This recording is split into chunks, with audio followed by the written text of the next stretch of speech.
ঈদের দিনে যে কোনো ধরনের মিষ্টি বা ডেজার্ট রেসিপি টেবিলে রাখতে কে না চায়। সো এর জন্য আজকে আমি আপনাদেরকে কোরবানির ঈদে টেবিলে মিষ্টি বা ডেজার্ট জাতীয় কিছু একটা তৈরি করে দেখাবো। আর আজকে আমি আপনাদের জন্য যেই ডেজার্টের রেসিপিটা নিয়ে এসেছি এটার নাম হচ্ছে নারকেল মালাইয়ের বরফি। নামটা একটু শুনতে ইন্টারেস্টিং হলেও খেতে কিন্তু দারুণ মজাদার। এটা আপনারা চাইলে ঈদের জন্য টেবিলে রাখতে পারবেন। সো চলুন এত কথা না বাড়িয়ে আমরা আমাদের মূল রেসিপিতে চলে যাই, এটা কিভাবে তৈরি করেছি।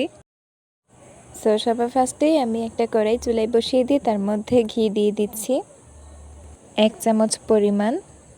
ঘিটা একটু গরম হয়ে এলে আমি এখানে দিয়ে দিচ্ছি হাফ কাপের থেকেও একটু কম সুজিটাই ঘিয়ের মধ্যে একটু নেড়েচেড়ে ভেজে নিতে হবে। আমি এখানে ফ্রেশ কোম্পানির হাফ কেজির একটা প্যাকেট ইউজ করেছি সুজির জন্যে। এখন ভালোভাবে নেড়েচেড়েই সুজিটাকে হালকাভাবে একটু ভেজে নিচ্ছি।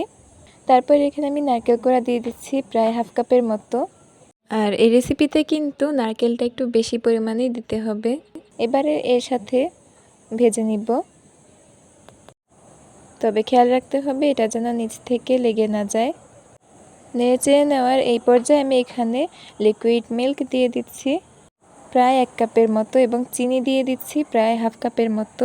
এখানে মিষ্টির পরিমাণটা যে যতটুকু খেতে পছন্দ করেন ততটুকু পরিমাণ বুঝে আপনারা আপনাদের মতো করে দিয়ে নেবেন। এখন ভালোভাবে এই মিক্সচারটাকে নেড়েচেড়ে নিতে হবে। এরপর আমি এর ভেতরে দিয়ে দিচ্ছি এলাচ গুঁড়ো প্রায় হাফ চামচ পরিমাণ। এটা দিলে জাস্ট একটা সুন্দর একটা স্মেল আসবে এই বরফিটার ভেতরে, এর জন্য দিয়েছি। এখন আমি এর ভেতরে বাদাম, কাজু বাদাম এবং কিশমিশ দিয়ে দিব।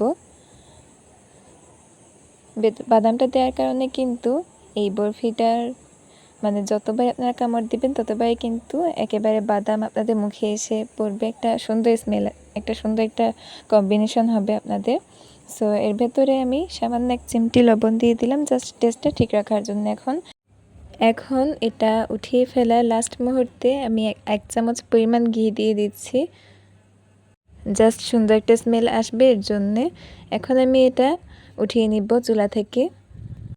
এই পর্যায়ে এলে আমি এটা চুলা থেকে নামিয়ে নিয়ে একটু ঠান্ডা হতে দিব। ঠান্ডা হওয়ার পরে আমি একটা প্লেটে ঢেলে তারপরে একদম সমানভাবে সেট করে নিব।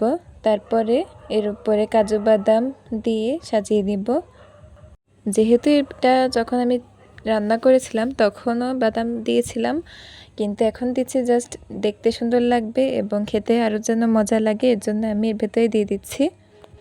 সো কিছুক্ষণ সেট হতে দেওয়ার পরে আমি এটা চাকু দিয়ে কেটে নিব নিজের পছন্দ মতো শেপ করে। আপনারাও কিন্তু আপনাদের পছন্দ মতো শেপ করে কেটে নেবেন। কেউ বরফি আকারে কেটে নিতে পারেন, কেউ বা আমার মতো এভাবে কেটে নিতে পারেন স্কোয়ার শেপে। সো এটা আমার তৈরি হয়ে গেল ঈদ স্পেশাল নারকেল মালাই বরফির একটা সুন্দর রেসিপি।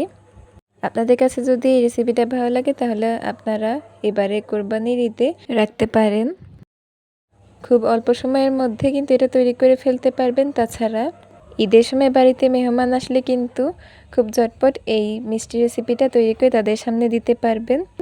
এটা যতটা খেতে মজা ততটাও দেখতে সুন্দর। আপনাদের যাদের কাছে আমার আজকের রেসিপিটা ভালো লেগেছে তারা অবশ্যই পাশে একটা লাইক দিবেন এবং চ্যানেলটা সাবস্ক্রাইব করে আমার পাশেই থাকবেন। সবাইকে আজকের মতো বিদায় জানিয়ে আমি আমার ভিডিও এখানেই শেষ করছি। সবাই ভালো থাকবেন। আল্লাহ হাফেজ এবং অগ্রিম ঈদ মোবারক।